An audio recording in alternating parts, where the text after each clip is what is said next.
Welcome to the Corporate Venturing Insider Series, where I interview top practitioners in the CVC world and learn with you the best practices and golden nuggets that they have accumulated over their career. In this episode, we will be learning from Kid, CEO and co-founder of Rise. Kid, could you take a few minutes to share your story and how you got to where you are today? Thanks, Nicola, and thank you for sponsoring this session.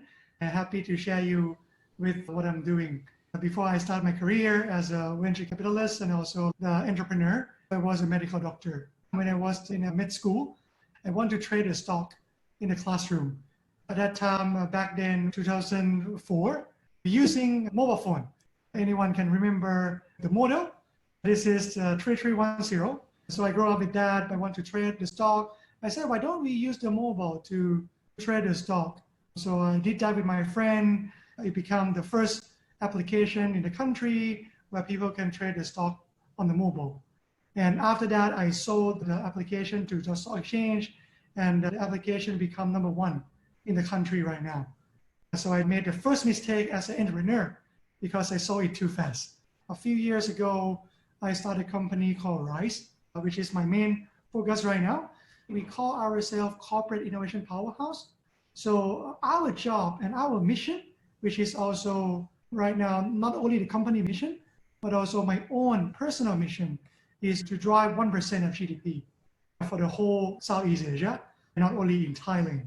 So far, we become one of the largest network in Southeast Asia, working together with 200 startup alumni coming from 40 countries, and the combined valuation is around like $1 billion US. So that's what we do. Apart from that, we also helping the big corporate to understand more about how they're gonna turn themselves to become startup, to moving to change your mindset and moving quickly, and also be able to set up what I call intrapreneur, the entrepreneur inside the big company. So we're helping these 6,000 executives in the region. And so far, we're helping almost like 10 companies right now. Apart from that, in the US, the goal of the setting up this VC fund is a little bit different. We're looking at the return as a second priority. And the first priority is to find the technology company to be able to help our LPs, which is also the big company, to help them working with the startup even closer. So that's also the thesis of the fund. And lastly, we also having our conference, which draw over 4,000 executives from 40 countries last year to Bangkok and learn more about corporate innovation. So that's in a nutshell what we do. I'm happy to share more afterward. Thank you, Kid. It was really good. When we met 2 years ago, it was 1% GDP for Thailand. And since then, you have upgraded that mission statement to all of Southeast Asia. What is for you the biggest challenge for a corporate to change mindset so that they can move much faster and iterate closer with the customers? How do you do it? Yeah, great question. The biggest challenge for the company to move forward faster is a leader. So the C-suite or the sponsorship, this is the most important things. I say to the executive, it's all about the mindset, and there are a couple of mindset that the CEO need to have. For example, I say you need to prefer speed over scale. Because the corporate in the past, they try to say, okay, yeah, we do is economy of scale, which is great. But then as innovation and the cost of creating innovation is dropping drastically in the past 50 years, the cost of developing innovation is dropping a lot. So that's why the mindset of the executive need to prefer speed over the scale. That's the first thing. The second thing, which I think it's also very important, is to prefer risk over safety. This is not very traditional like corporate thinking, but this is the real example that I faced it myself. Like 5 years ago, there's one startup coming to me and then say, hey kid, I want to raise the capital with you. I said, how much you want to raise? Oh, I want to raise 30,000 US, which is small money. And then I said, this is good, but your startup is looking great. And I work with many corporate. I'll introduce you to the CEO. So the CEO of the big company. And then I bring them to CEO. CEO said, this is great. This startup be able to generate 30 million US in the next 3 years for the company. And then I said, what is the next step? He said, even though he's a CEO, he cannot make the decision himself because he needs a protocol. He needs an investment committee. And also, his investment committee also needs something called feasibility study, whether this is feasible or not. I asked him how long would it take. He said he don't know because he needs to ask consultant to run the feasibility study. He cannot run it himself. I wait for 2 weeks. I call him again. The consultant said, okay, this is a big project, Mr. CEO. We would like to propose 1 million US, the consulting fee. I said, what? But the startup only asking for 30K. And now the consultant asking for a lot more. So that's how I see the risk differently. I say, okay, if that's the case, why don't you using that money, like 1 million US, and give a seed investment to another company? And that might make more sense to me. And so that's kind of like the things that I learned, that the corporate these days, if they want to succeed, they need to also change their mindset to prefer risk over safety. What you call protocol is part of the DNA of the company. That's what they keep doing the same way. So I think changing mindset, I totally agree with you, needs to start from the C-suite. Without the sponsorship, it's going to have a lot of friction, if not impossible, because then you combine the fact that no one believes from the top with all these protocols that are going to kill any type of lightweight innovation. Can you tell us a little bit about the way corporates are thinking in Southeast Asia versus what you've seen from outside Southeast Asia? Yeah, I think the main different things based on the number. So let's say, for example, in Thailand, we have maybe less than 10 venture capital, but we have around 30 plus CVC. So that's kind of like a very different mentality, because here the economy is driven by the big company, the private company, because they want to stay ahead of the curve. So that's why they say, okay, now they want to work with the startup.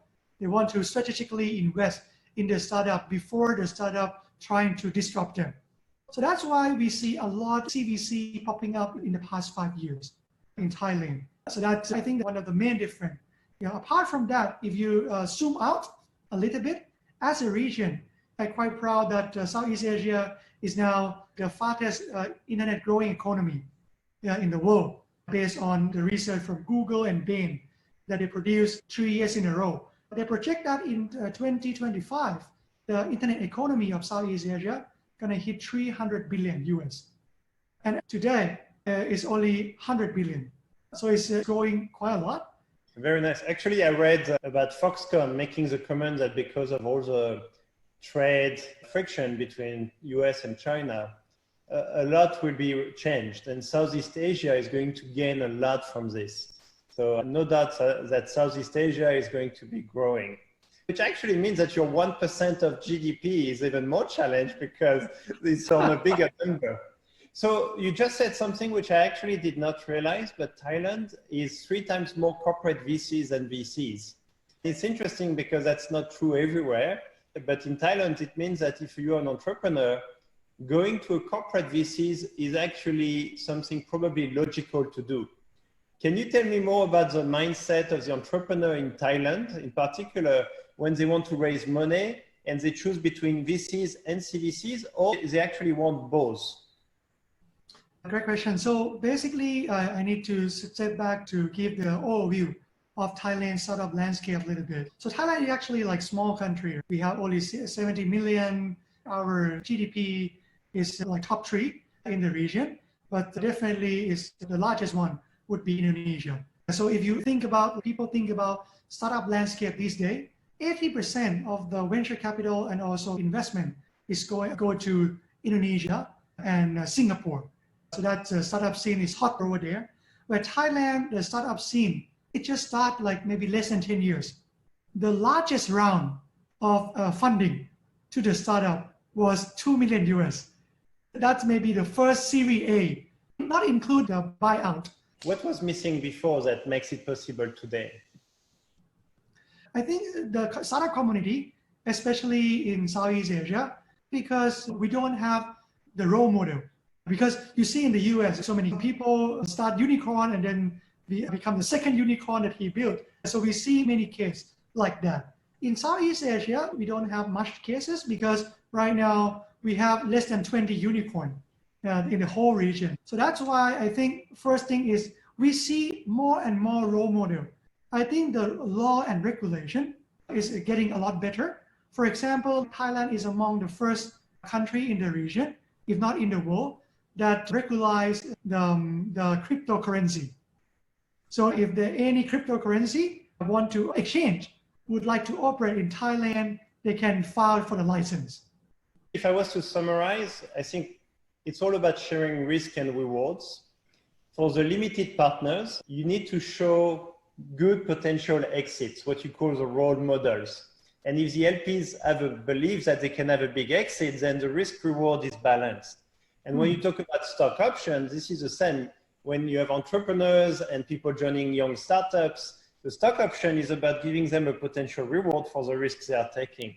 And maybe the first question is, why did you call it university and not school or workshop or other ways? Why is the word university? I think because the key thing is like a learning journey, learning path, because you cannot say, okay, once you graduate, you learn design thinking and you become expert in corporate innovation. So I think the most important keyword is do it, right? Actually, people say design thinking is not design thinking. It's actually design doing. And so people start to do it until you understand. And then they'll be able to practice it in everyday life. So that's why I think the way that we try to craft it as university, because it's a learning journey. You need to practice it, and you need to learn, unlearn, and relearn every day. So that's why we named it like that. Now, if it's a university, does it mean that it grants diploma or degree or not? No, but we on the work to give our certification, but not a degree. Can you share maybe an inspiring one or two stories about resilience you've seen in the startup community, and maybe give a view about what other entrepreneurs would find inspiring? I think one case study that I'd like to share, I met one of the founder. They own a fitness center. So fitness center after COVID, what happened? No one is at fitness center. But then this company called Physic, they're using design thinking, asking like what people really need from coming to the fitness. They need to be more healthy, but they also need community. Meeting some friends, meeting some colleagues, and then exercise together as a group, like yoga group or spinning class group. So they're asking questions, what we can do at home so that people can still achieve this goal as a community and serve something that people need at home. So they turn the company, they're setting up the startup yoga at home or fitness at home. One thing that is very popular here in Thailand, younger generation, we don't cook that much. Most people eating out. If you come to Thailand, number one spot for Instagram is a shopping mall. So people come to shopping mall like crazy. The most crowded floor of the shopping mall is a restaurant floor. And then when people cannot go to a department store to eating out, what they need to do? They need to cook. I think it's a great example because when you talk about resilience, if you're a fitness center, you would think your business is dead. And so now let's move to your VC initiative, CX Ventures. First, do you feel like this is actually one of the best possible time to invest? So those startups who already mature, post-series, they'll be able to generate the new money. This year, definitely they're going to be able to raise money. I expect to see like more B round or C round later this year. Even though they have a crisis, they're still doing well. So that's one group. Another group, which I'm more worried about, because these are seed stage or pre-A. Some of them are pre-revenue. So we expect that these startups, 80% may be gone because their runway is shorter than 6 months or a year, so they cannot survive. Because we also expect after Q4, the real thing is going to happen, because in Q4, most of the government stimulus package of the economy stimulus. Very nice. So let me ask a question, because this is not intuitive to me. You have a beautiful personal ambition, which is about increasing the GDP of Southeast Asia, but you decided for your VC investment vehicle to be in US. Can you tell me a bit the rationales behind that? Yeah, definitely. Our fund, CX Venture, is a deep tech fund. So we want to invest in exponential technologies And we need to admit that most of the deep tech is less in Southeast Asia. I think our people are great, but then many of them are working in the US or in Europe. And then also the ecosystem of investment is still just starting. So that's why I think in the US we have more chance to getting the better company. And then we set up our fund in the US because almost all of our investors, they are institutional, and also or high net worth that own like listed company. So that network in the region is super strong. Let's say if I find one deep tech company in Thailand or in Singapore, our investor might say they know them because it's close connection. But in the US, it's different story because they don't have network, they don't have access. Thanks to our class at Stanford, helping us reaching out to more network, we're gonna bring more value to our investor in the region, that we bring the technology back to Southeast Asia. So if any of the startup would like to tap into this market, we also be able to help them. Very nice. And so one of the very important best practice for a VC or a corporate VC is to be able to explain the investment thesis in a very simple way. So now is the time for you to be tested. How would you describe in a nutshell what CX Ventures invest in and does not invest in? Yeah, so what we invest is a deep tech, for example, like the blockchain, biotech company, which is my background, also nanotechnology, robotics, AI. So those are the things that we are focusing on. Things that we are not focusing on is something that we don't know how to add value. For example, like marketplace, e-commerce, those kind of like network effect, because we think that if these things happen, most of the people who are gonna win is a local player. And again, if it's a local player, our investor gonna know them. But then because we're focusing on the US right now, like 80% of our portfolio is based in the US, so we have the edge to bring the startup back to Southeast Asia. And then when we say back to Southeast Asia, it's meaning that we're trying to introduce our startup to our investor as well, to plug in to our investor core business so that both people win. Not only win from the investment per se, but also win from the real business, meaning that our investor might become startup customer and then they're both getting more revenue or reduce the cost of operation at the same time. Very nice. So do you have an advice for corporate VCs who are listening? You work with many of them. Is there a mistake they keep making, or is there something that you really like in some of them they do that you would recommend every corporate VC to watch out for? Yeah, I love the time that we learned one thing from Professor Levov at Stanford. He said that most of the corporate VC gonna die after 4 years. And 4 years kind of mark whether you're gonna survive or not. Because the first year, the CEO might say, okay, this is a try out. Second year, you need to show some result. If there's still no result, maybe you can ask for another year. But then after that, it's gonna be harder and harder. So I think the first thing is for the C-suite, you need to have the longer term view. Because if you say 4 years is a mark, you might need to think about 5 years. And then you make decision once again. You need to give the runway. At the same time, for the investment manager, you need to do something not too long term. Because at the end, when we say about strategic investment, sometimes I see that strategy can be quick win as well. If we be able to turn that to be the quick win for the company, they're gonna help validate the CVC investment. The problem with the quick wins is you only see them after they have happened. You can't really always predict them in advance. So you talked about what to do. Do you have a mistake you see from corporate VCs that you think they should really try to avoid? Yeah, so apart from what I already said, I think most important thing is don't do it if it's me too. For example, like you don't have the clear statement, you don't have the clear goal, you don't really know what is your problem statement to looking for. I mean, you just say, okay, your friend have it, now I have to have it too. I'm bigger company, I need to have it too. Sometimes it's just like that, but that's never lead to the part that you're gonna run successful CVC. I think you're making a very good point. If you're creating a corporate VC, you really have to think about what it is that's special about your corporate that you can add value to the entrepreneurs. And earlier you mentioned about value add for your portfolio company. Can you give one or two examples of value add you can bring very quickly to the startups you invest in? Yeah, I think the most important thing is the access to our corporate partner. For now, Rise is working with 400 corporates across East Asia. And then because we're working there not only in a startup, bringing startup outside to inside, and also building the corporate innovation capabilities. So when we do both of these things, we understand truly what the company is looking for. Yeah, what are their vision in the next 5 years, what they're good at or what they're not good at, what they need right now. So then when we introduce startup to our corporate partner, it's super matchmaking. So that's helped a lot.